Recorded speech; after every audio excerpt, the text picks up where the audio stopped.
사무엘상 10장. 그때 사무엘은 기름병을 가져다가 사울의 머리에 붓고 그의 볼에 입을 맞추며 말하였다. 내가 이렇게 하는 것은 여호와께서 당신을 자기 백성 이스라엘의 왕으로 세우셨기 때문이요. 당신은 돌아갈 때 베냐민 땅의 셀사에 있는 라헬의 무덤 곁에서 두 사람을 만날 것이며 그들은 이렇게 말할 것이요. 당신이 찾으러 간 나귀들을 찾게 되어 당신의 아버지는 한시름 놓았으나 오히려 당신을 걱정하며 어떻게 하면 당신을 찾겠느냐고 물었습니다. 그리고 당신이 다볼의 상수리 나무에 이르면 하나님께 예배하러 베델로 올라가는 세 사람이 맞은편에서 오고 있는 것을 보게 될 것이요. 그들 중 한 사람은 염소 새끼 3마리를 끌고 올 것이며 또 한 사람은 빵 3덩이를 가졌고 다른 한 사람은 포도주 1부대를 가지고 있을 것이요. 그들이 당신에게 인사하고 빵 2덩이를 줄 것이며 당신은 그것을 받게 될 것이요. 그 후에 당신은 블레셋군의 주둔지가 있는 하나님의 산으로 가게 될 것이요. 당신이 그곳에 도착하면 산당에서 떼지어 내려오는 예언자들을 만날 것이며 그들은 내려오면서 피리를 불고 북을 치며 수금과 비파를 타면서 예언할 것이요. 그때 당신은 여호와의 성령에 완전히 사로잡혀 당신도 그들과 함께 예언하고 변하여 다른 사람이 될 것이요. 그때부터 당신은 상황에 따라 행동하시오. 여호와께서 당신과 함께 하실 것이요. 당신은 먼저 길갈로 내려가서 기다리시오. 7일 후에 내가 그리로 가서 번제와 화목제를 드리겠소. 당신이 할 일에 대해서는 내가 그곳에 도착해서 일러주겠소. 사울이 작별 인사를 하고 사무엘을 떠나려고 할 때 하나님이 그에게 새 마음을 주셨으며 또 사무엘이 말한 모든 예언도 그날 다 이루어졌다. 사울과 그의 하인이 하나님의 산에 도착했을 때 예언자들이 나와 사울을 영접하였다. 바로 그때 하나님의 성령이 사울을 강하게 사로잡자 그도 그 예언자들과 함께 예언하기 시작하였다. 전에 사울을 알던 사람들은 그가 이렇게 하는 것을 보고 도대체 기스의 아들에게 무슨 일이 생겼느냐? 사울도 예언자란 말인가? 하고 외쳤다. 또 그곳에 사는 어떤 사람은 그의 조상 가운데서도 이처럼 예언을 하는 자가 있었느냐? 하고 묻기도 하였다. 그래서 여기서부터 사울도 예언자란 말이냐? 라는 유행어가 생기게 되었다. 사울은 예언하던 것을 그치고 산당으로 올라갔다. 사울의 삼촌이 사울과 그 하인을 보고 물었다. 도대체 너희들은 어디 갔었느냐? 우리는 나귀를 찾으러 갔다가 찾을 수 없어서 예언자 사무엘에게 물어보려고 갔었습니다. 그래? 그가 뭐라고 하더냐? 그가 나귀를 찾았다고 말해주었습니다. 그러나 사울은 자기가 왕으로 기름 부음을 받았다는 이야기는 하지 않았다. 사무엘이 이스라엘 백성을 미스바에 모으고 그들에게 여호와의 말씀을 이렇게 전하였다. 내가 너희를 이집트에서 인도해내어 이집트 사람들과 너희를 괴롭히던 모든 원수들의 손에서 너희를 구해주었다. 그러나 너희는 모든 재난과 고통에서 너희를 구출한 너희 하나님을 저버리고 오히려 우리에게 왕을 세워주시오. 하고 요구하였다. 그러므로 이제 너희는 지파와 집안별로 나 여호와 앞에 나오너라. 그래서 사무엘은 각 지파의 지도자들을 여호와 앞으로 나오게 했는데 그때 베냐민 지파가 뽑혔다. 그런 다음 사무엘이 베냐민 지파를 집안별로 여호와 앞에 나오게 하자 이번에는 마드리 집안이 뽑혔다. 마지막으로 마드리 집안이 여호와 앞에 나왔을 때 기스의 아들 사울이 뽑혔으나 그가 자취를 감추고 말았다. 그래서 그들이 그가 어디 있습니까? 그가 우리 가운데 있습니까? 하고 여호와께 묻자 여호와께서는 그가 짐꾸러미 사이에 숨어 있다 하고 대답하셨다. 그래서 그들이 달려가서 사울을 데리고 왔는데 그는 키가 커서 다른 사람들이 그의 어깨까지밖에 미치지 못하였다. 그때 사무엘이 모든 백성에게 이분이 여호와께서 왕으로 뽑은 사람입니다. 이스라엘에 이만한 사람이 어디 있겠습니까? 하자 백성들은 왕의 만세를 외쳐댔다.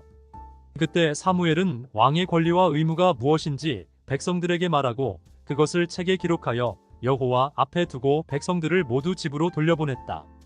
사울이 기브아에 있는 자기 집으로 돌아갈 때 마음에 하나님의 감동을 받은 사람들은 그와 동행하였으나 몇몇 불량배들은 이 사람이 어떻게 우리를 구원하겠느냐 하며 그를 무시하고 그에게 아무 선물도 주지 않았다.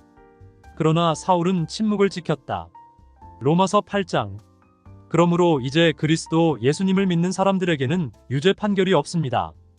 이것은 그리스도 예수님을 통해서 생명을 주시는 성령님의 능력이 죄와 죽음의 굴레에서 여러분을 해방시켜 주셨기 때문입니다.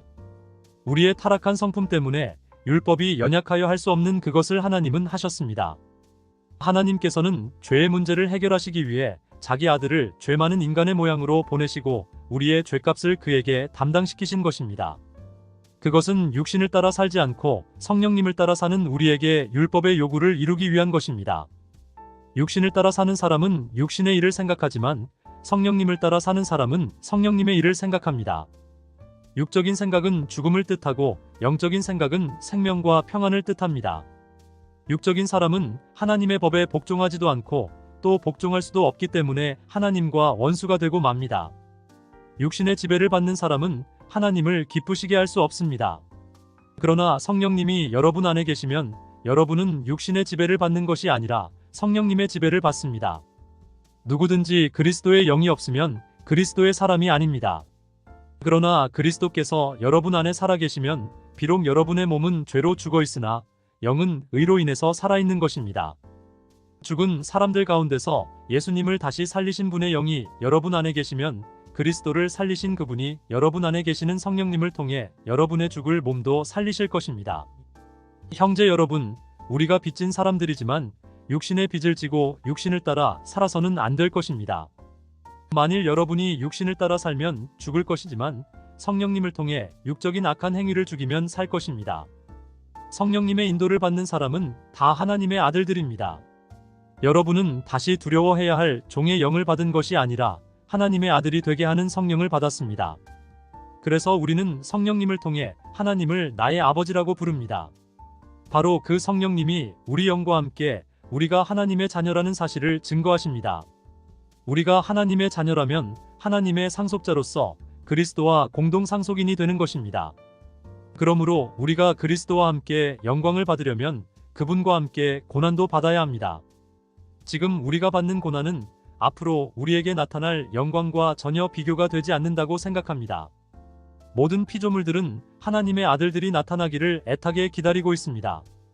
피조물이 헛된 것에 복종한 것은 스스로 한 것이 아니라 하나님께서 그렇게 하신 것입니다.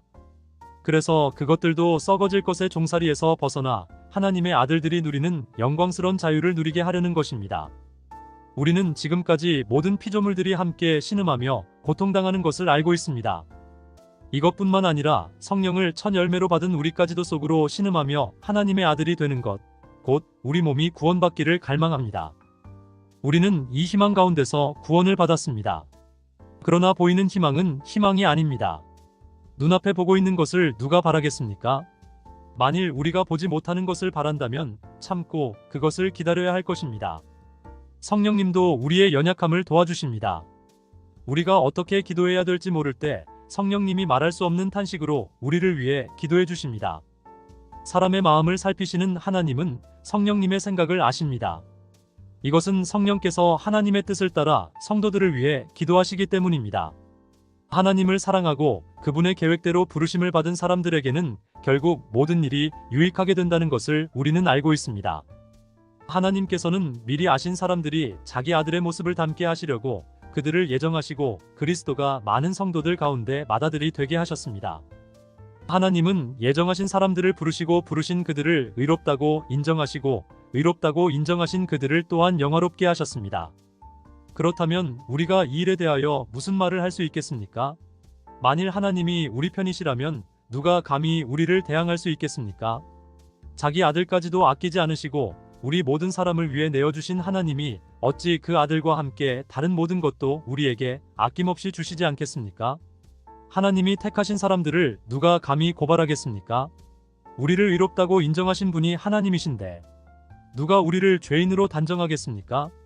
그리스도 예수님은 죽었다가 다시 살아나셔서 하나님의 오른편에서 항상 우리를 위해 기도해 주십니다. 그런데 누가 우리를 그리스도의 사랑에서 끊는단 말입니까? 고난입니까? 괴로움입니까? 핍박입니까? 굶주림입니까? 헐벗음입니까? 위험입니까? 칼입니까? 이것은 성경에 우리가 주를 위해 하루 종일 죽음의 위험을 당하고 도살장의 양 같은 취급을 받습니다라고 한 말씀과 같습니다. 그러나 우리를 사랑하시는 그리스도를 통해 우리는 이 모든 것을 거뜬히 이깁니다. 그러므로 죽음이나 생명이나 천사들이나 지옥의 권세나 현재 일이나 장래 일이나 능력이나 높은 것이나 깊은 것이나 그 밖에 그 어떤 피조물도 우리 주 그리스도 예수님 안에 있는 하나님의 사랑에서 우리를 끊을 수 없다고 확신합니다. 예레미야 47장. 이집트군이 가사를 공격하기 전에 여호와께서 나에게 블레셋 사람들에 관해서 다음과 같은 말씀을 주셨다. 보라, 북쪽에서 물이 일어나 홍수처럼 밀어닥쳐 블레셋 땅과 그 가운데 있는 모든 것과 그 성들과 거기에 사는 자들을 모조리 휩쓸어 버릴 것이다. 그때 사람들이 부르짖을 것이며 그 땅의 모든 주민들이 통곡할 것이다. 달리는 말발굽 소리와 적 전차의 요란한 소리와 전차 바퀴의 덜거덩거리는 소리에 아버지가 손에 맥이 풀려 자식을 돌보지 못할 것이다. 블레셋 사람들을 모조리 죽이고 두로와 시돈을 도와줄 모든 생존자들까지 파멸시킬 날이 왔다. 나 여호와가 크레테 섬 출신에 남아있는 모든 블레셋 사람들을 아주 없애버리겠다. 가사가 대머리가 되었고 아스글론이 멸망을 당했다. 남아있는 아낙의 후손들아, 너희가 언제까지 너희 살을 베며 슬퍼하겠느냐? 너희는 여호와의 칼아, 네가 언제까지 쉬지 않겠느냐? 내 집에 들어가서 가만히 쉬어라 하고 말한다. 그러나 나 여호와가 그렇게 하라고 명령하였으니 어떻게 그것이 쉬겠느냐? 아스글론과 해변가에 사는 자들을 치라고 내가 명령하였다. 시편 23장 24장. 여호와는 나의 목자시니 내가 부족함이 없으리라. 그가 나를 푸른 풀밭에 쉬게 하시고 잔잔한 물가로 인도하시며 내 영혼을 소생시키시고 자기 이름을 위하여 나를 의로운 길로 인도하시는구나. 내가 죽음의 음산한 계곡을 걸어가도 두려워하지 않을 것은 주께서 나와 함께 하심이라. 주의 지팡이와 막대기가 나를 지키시니 내가 안심하리라. 주께서 내 원수들이 보는 가운데 나를 위해 잔치를 베푸시고 나를 귀한 손님으로 맞아주셨으니 내 잔이 넘치는구나. 주의 선하심과 한결같은 사랑이 평생에 나를 따를 것이니 내가 여호와의 집에서 영원히 살리라. 땅과 그 안에 있는 모든 것이 여호와의 것이요 세계와 그 안에 사는 모든 생명체도 다 여호와의 것이다. 여호와께서 그 터를 바다 위에 세우시고 지하의 깊은 물에 건설하셨다. 누가 여호와의 산에 오를 수 있으며 그 거룩한 곳에 설 수 있는가? 오로지 행동과 생각이 깨끗하고 순수하며 우상을 숭배하지 않고 거짓으로 맹세하지 않는 자들이다. 그들은 여호와께 복을 받고 구원의 하나님께 의로운 자로 인정받을 것이다. 그들은 여호와를 찾는 백성이요 야곱의 하나님께 경배하는 자들이다. 문들아, 너희 머리를 들어라. 태고의 문들아, 열려라. 영광의 왕이 들어가신다. 이 영광의 왕이 누구신가? 강하고 능력 있는 여호와시요 전쟁에서 승리하는 여호와이시다. 문들아, 너희 머리를 들어라. 태고의 문들아, 열려라. 영광의 왕이 들어가신다. 이 영광의 왕이 누구신가? 전능하신 여호와가 영광의 왕이시다.